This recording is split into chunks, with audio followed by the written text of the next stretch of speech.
Hello everybody, welcome back to Rogue Reefing and welcome back to 2 Point Museum.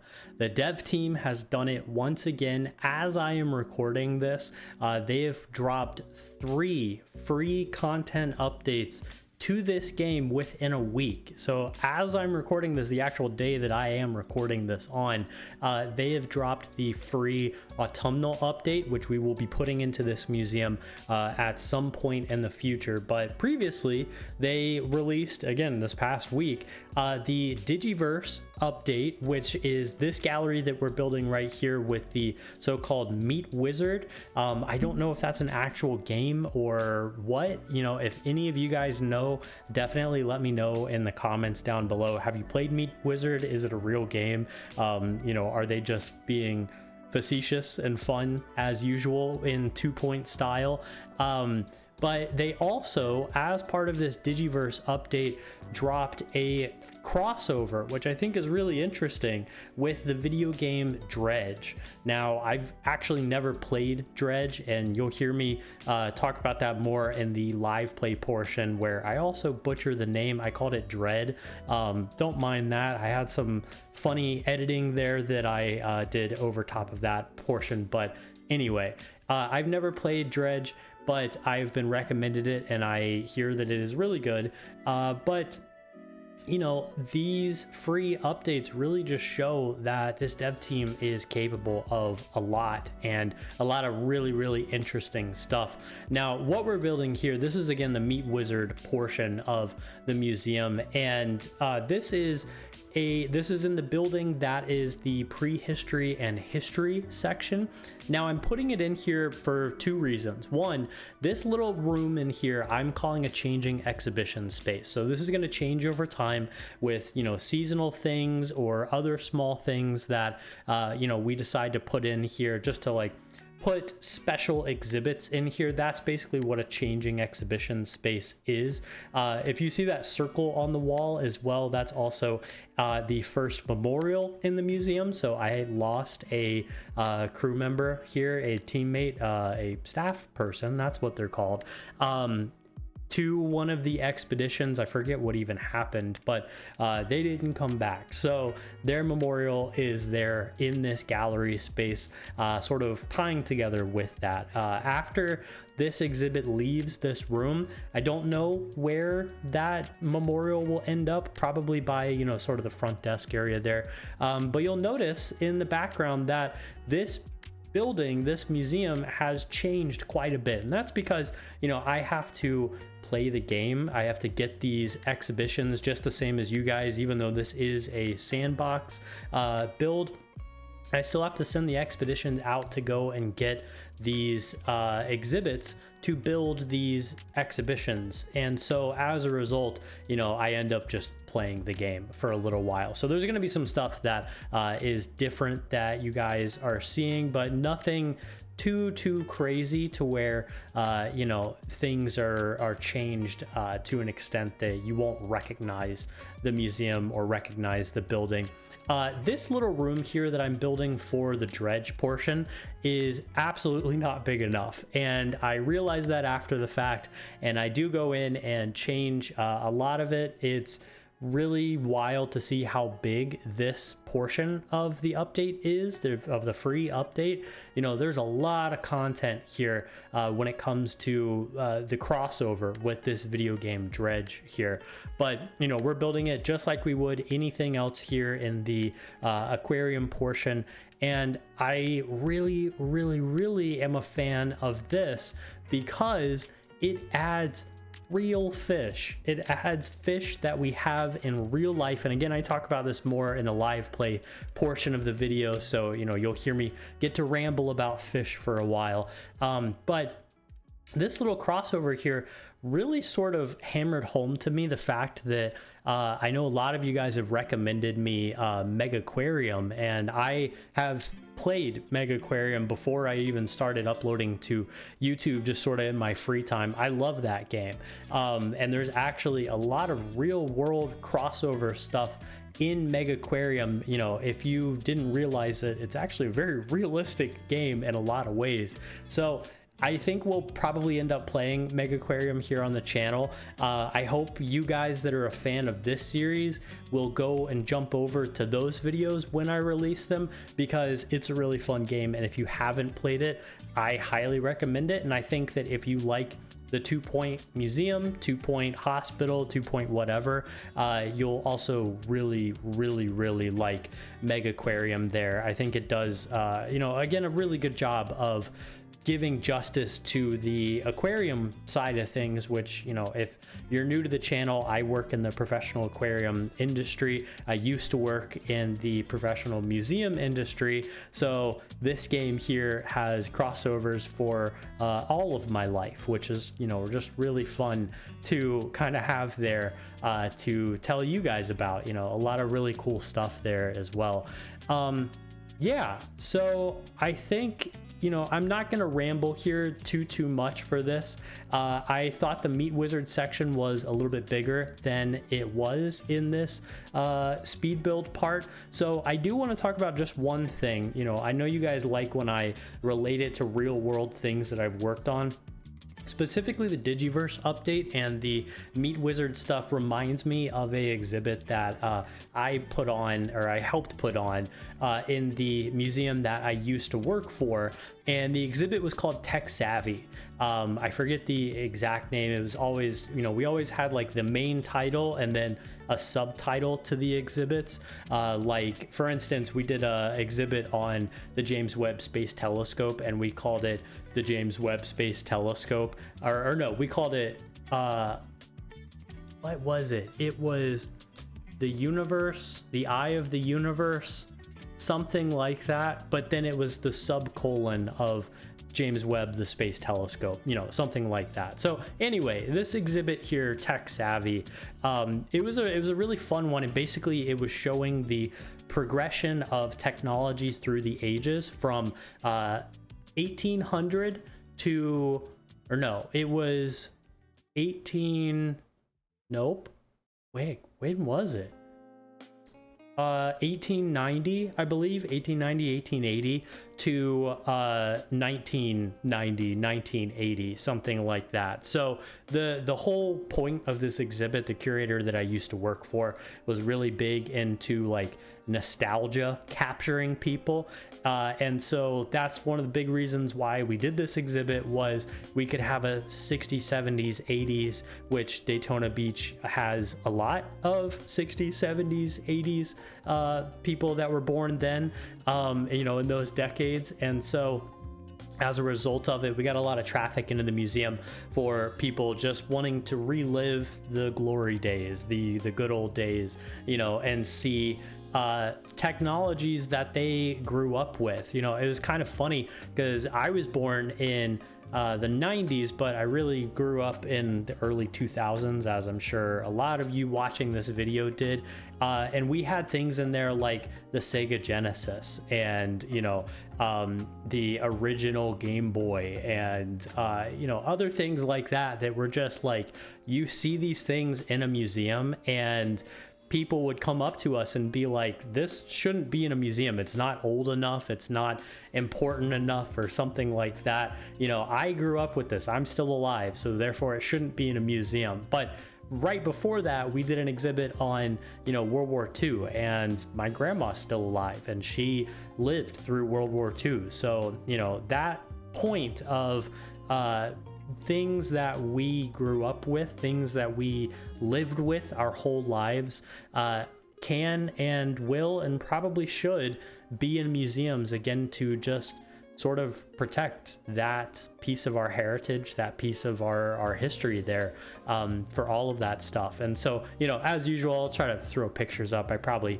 did as well, but as note in here for Editor John in case I didn't. But yeah, anyway, again, rambling here and not really much else to say other than, you know, I love these two free content updates, and I'm really excited to jump into the autumnal stuff. If you've done that, let me know in the comments below. What's your favorite thing from there? We'll definitely be adding that into this museum, into this series here in the future. So definitely be on the lookout for that.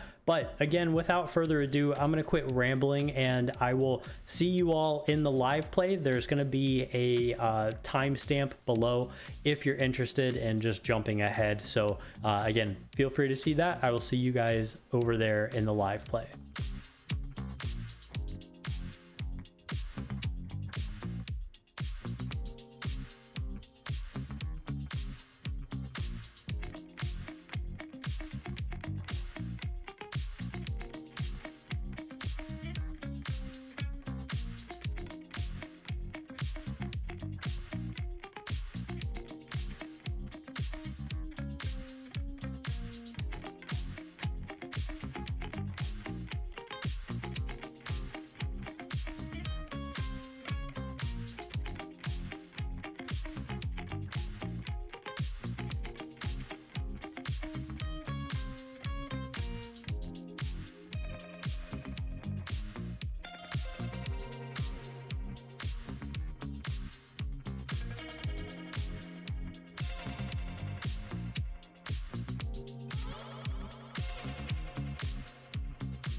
All right, everybody, so we're back here in the live play. Let's take a look at these little exhibits here that we've made. First and foremost, I moved the lolliflopper fish, these little popsicle fish from the summer event, over here to the back by the cafeteria. This was meant to be the cold area, which is why we have the nigiri fish, the sushi nigiri fish here, and the where is he? Yeah, this little wet wiper. It looks kind of like a pleco, but you know, super cool little fish there. I love the fish that the 2 Point dev team has come up with. I think they're all really great, especially the ones from the summer event. And as I'm recording this, it's actually the last day to grab these fish, and if you didn't get them, then you have to wait a whole nother year now to be able to get them, unless you figure out a hack or something like that, which again, I don't recommend. But if you do figure something out, then you might be able to get them. Otherwise, you won't be able to get these for a whole nother year. But let's take a look here at the dredge fish here. I forget, what is it called? What is it actually called? Is it dredge or is it dread? Is it dredge or is it dread?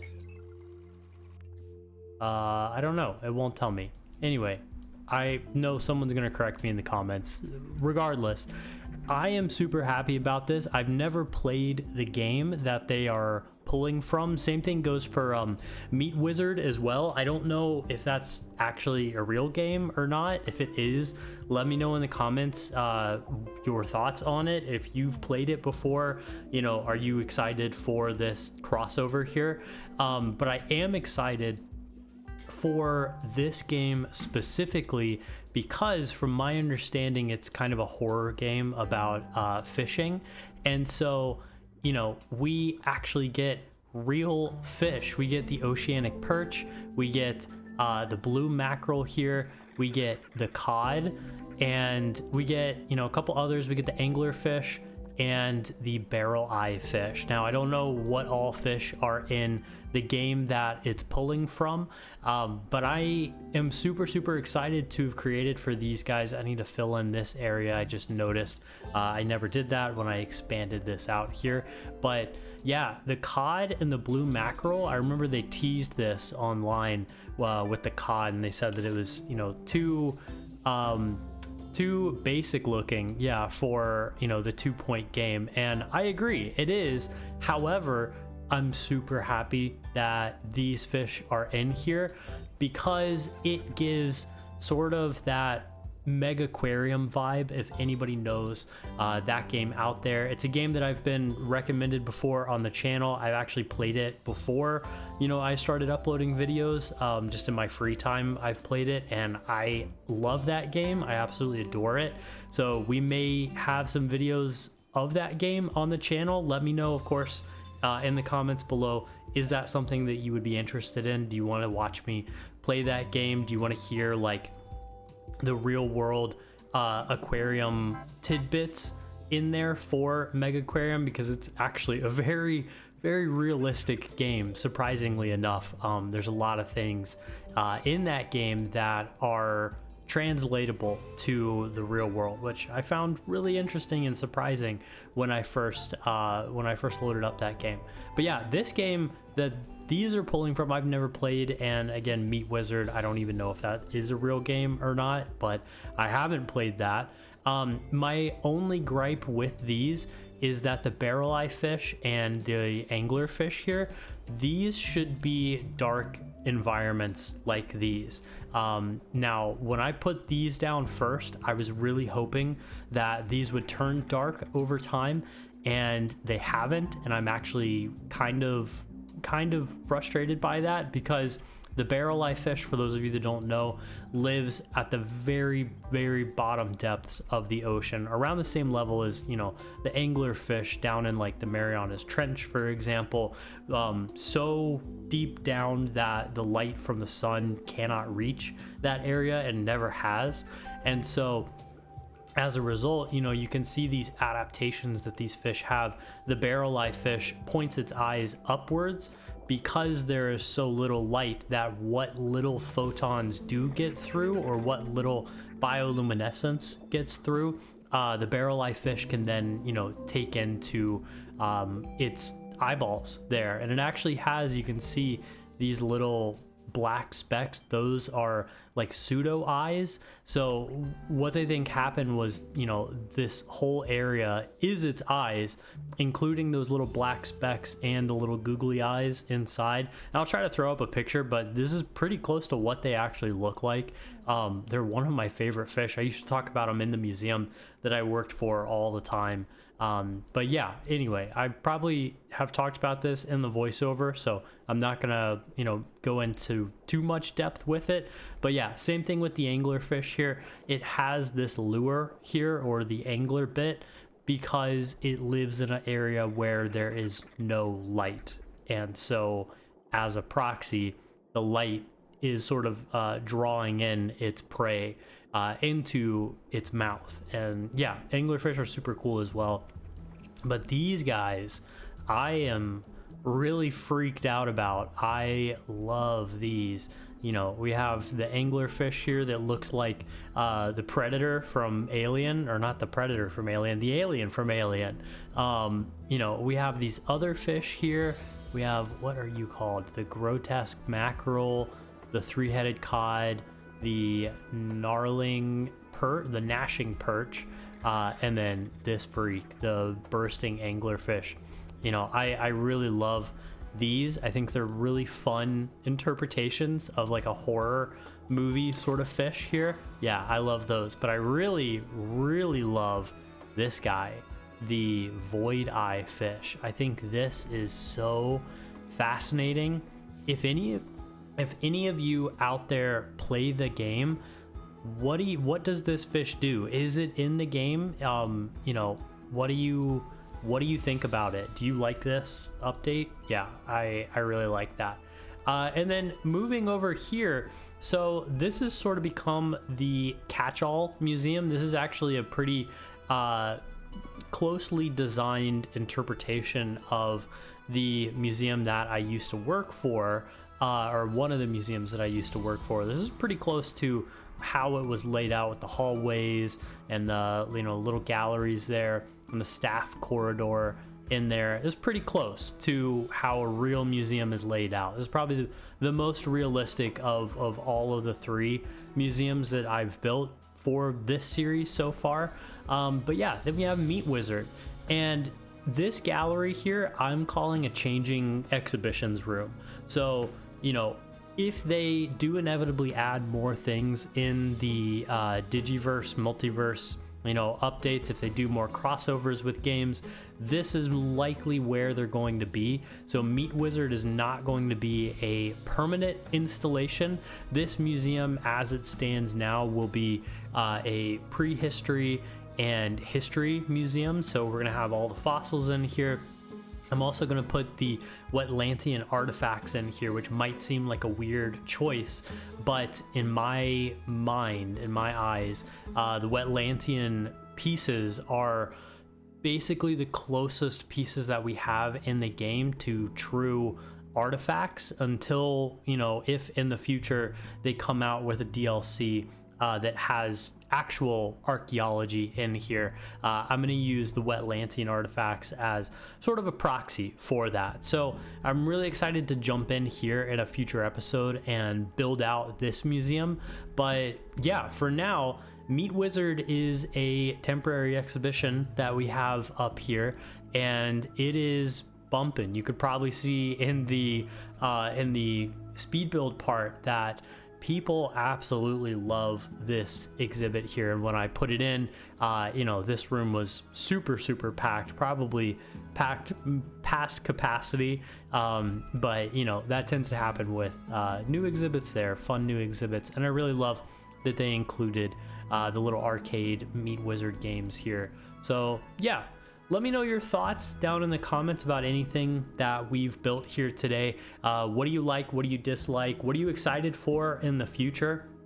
And if you made it this far, I just want to say thank you. There's a million things you could have been doing today, and you chose to spend a little bit of that time here with me and watch me build two changing exhibition spaces here in our Smithsonian style museum here in 2 Point Museum. So with that, without further ado, again, let me know all of your thoughts in the comments. I love reading that and talking to you guys.